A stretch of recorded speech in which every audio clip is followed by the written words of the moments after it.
Hello students, कैसे हैं आप लोग। स्वागत है आपका मेरे यूट्यूब चैनल बेसिक क्लास में। और मैं हूँ विभू मिश्रा। एक बार फिर से मैं 8वीं का मैथ्स का वीडियो लेक्चर लेकर आ गई हूँ, जो कि हमारा कंटिन्यू है चैप्टर नंबर 9।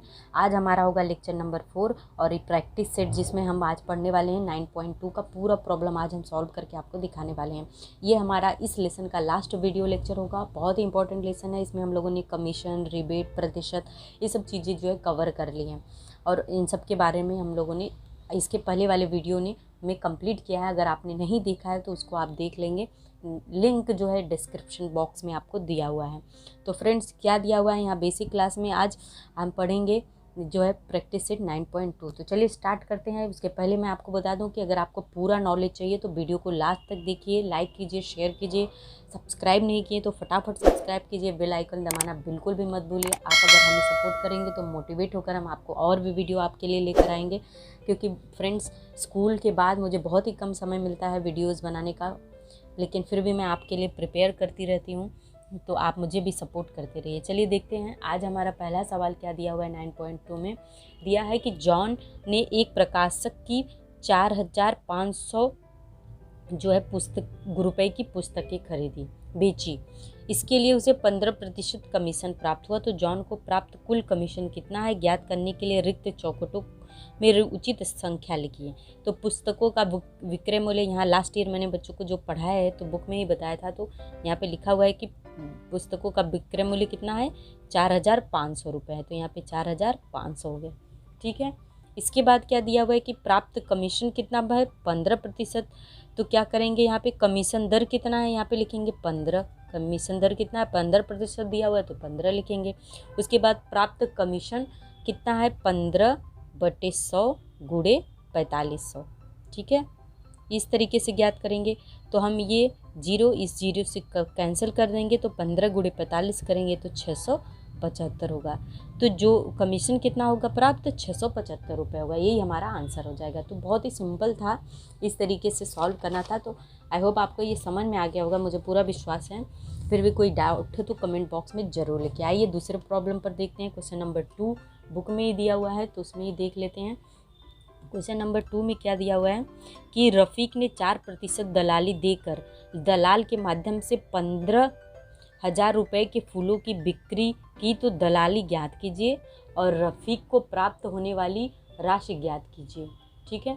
तो यहाँ पे क्या है, हम पहले क्या लिखेंगे कि फूलों का मूल्य कितना है, दलाल के माध्यम से 15,000 रुपये में फूलों की बिक्री हुई है। तो फूलों का विक्रय मूल्य लिखेंगे। फूलों का विक्रय मैं आपको एक एक स्टेप करके दिखाती हूँ ताकि अच्छे से समझ में आ जाए। बराबर क्या है, 15,000 रुपये है, ठीक है फ्रेंड्स। आगे क्या दिया हुआ है कि 4% की दर से, तो क्या हो जाएगा, दलाली कितना है, दलाली दर कितना है, बराबर 4% है, ठीक है। इसलिए क्या हो जाएगा, दलाली कितना हो जाएगा, दलाली बराबर हो जाएगा, या कमीशन जिसे बोल सकते हैं, यहाँ पे लिख सकते हैं कमीशन कितना हो जाएगा, बराबर 15,000 गुणे 4/100, ठीक है। तो यहाँ पे क्या करना है, ये दो जीरो से कैंसिल हो जाए तो 15 30 यहाँ पर 4 60 हो जाएगा, और एक जीरो ये 600 हो जाएगा, ठीक है। अब क्या है, रफ़ीक को फिर पूछा, रफ़ीक को प्राप्त होने वाली राशि, इतना तो दलाली दे दिया, इतना तो उसने क्या किया, विक्रय मूल्य है। अब क्या करेंगे, लिखेंगे कि रफ़ीक को मिलने वाला रकम। तो लिखेंगे रफ़ीक को प्राप्त होने वाली राशि,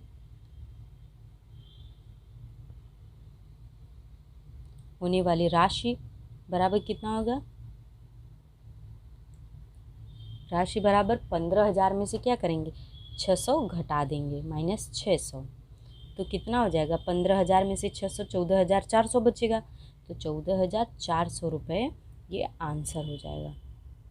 तो इसमें 2 सवाल पूछा है कि दलाली की ज्ञात कीजिए और राशि ज्ञात कीजिए। तो ये एक आंसर हो जाएगा, दूसरा आंसर ये हो जाएगा। आई होप आपको समझ में आया है। बहुत ही सिंपल सवाल है। तो चलिए आते हैं दूसरे सवाल पे। तीसरा नंबर प्रॉब्लम दिया हुआ है यहाँ पे बुक में, देखते हैं। बुक में दिया हुआ है कि किसी आड़तियार के द्वारा, आड़तियार मतलब दलाल के द्वारा, किसान ने 9,200 रुपये का माल बेचा, ठीक है, उसे 2% आड़त देनी पड़ी, तो आड़तिया को कितनी राशि प्राप्त हुई। बहुत ही सिंपल है इसमें भी। तो क्या स्टेप्स हैं वो देख लेते हैं क्वेश्चन नंबर 3 में। आपको दिख रहा होगा, मुझे ऐसा पूरा विश्वास है, फिर भी मैं आपकी विज़न हो जाए। हाँ, तो लिखेंगे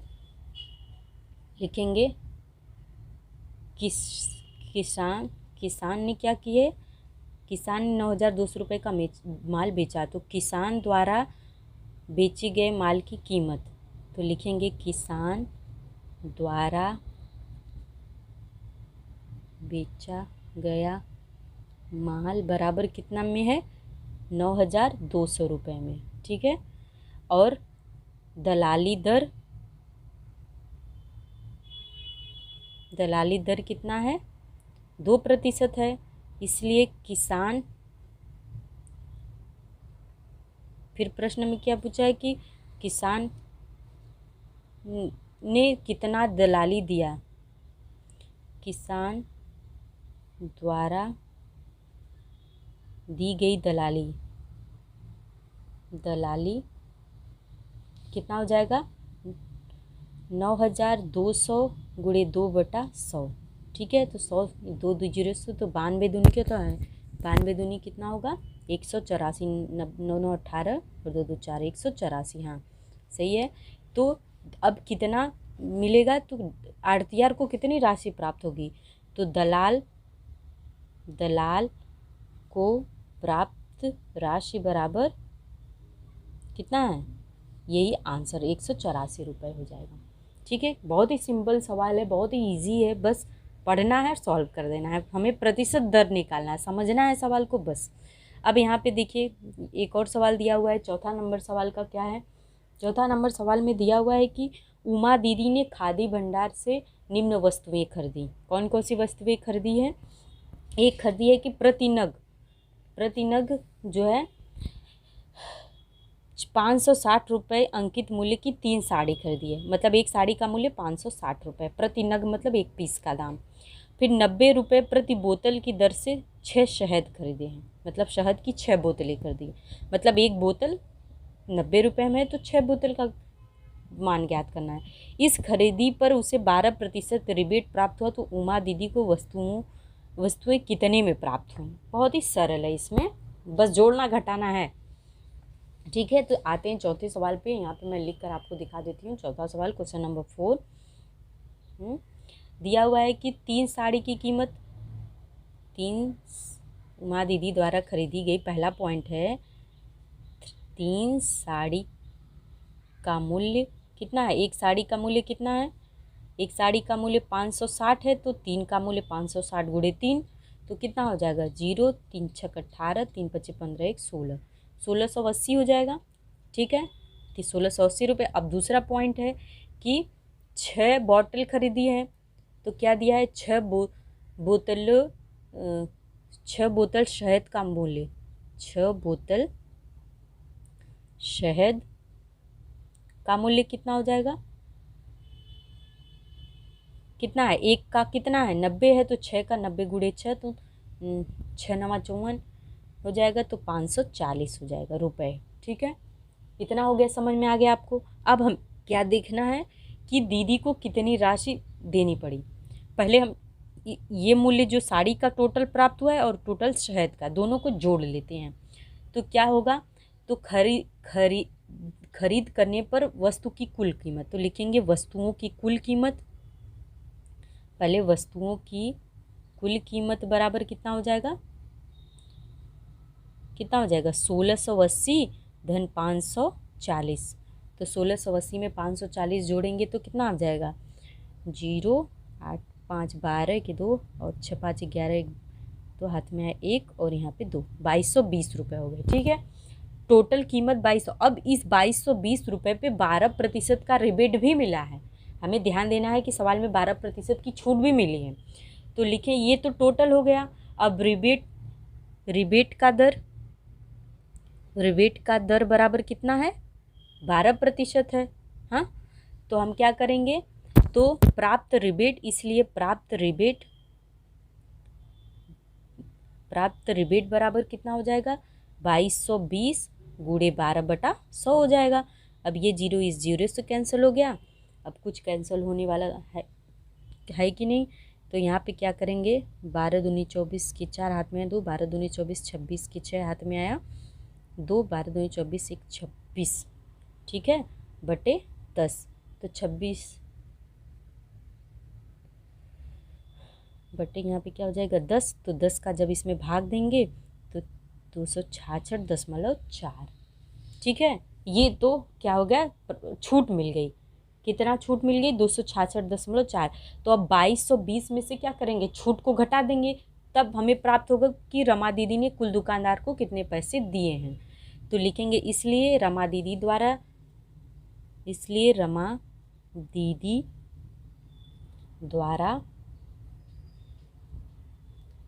दी गई राशि बराबर कितनी हो जाएगी, 2220 माइनस 6 कितना 600 266.4।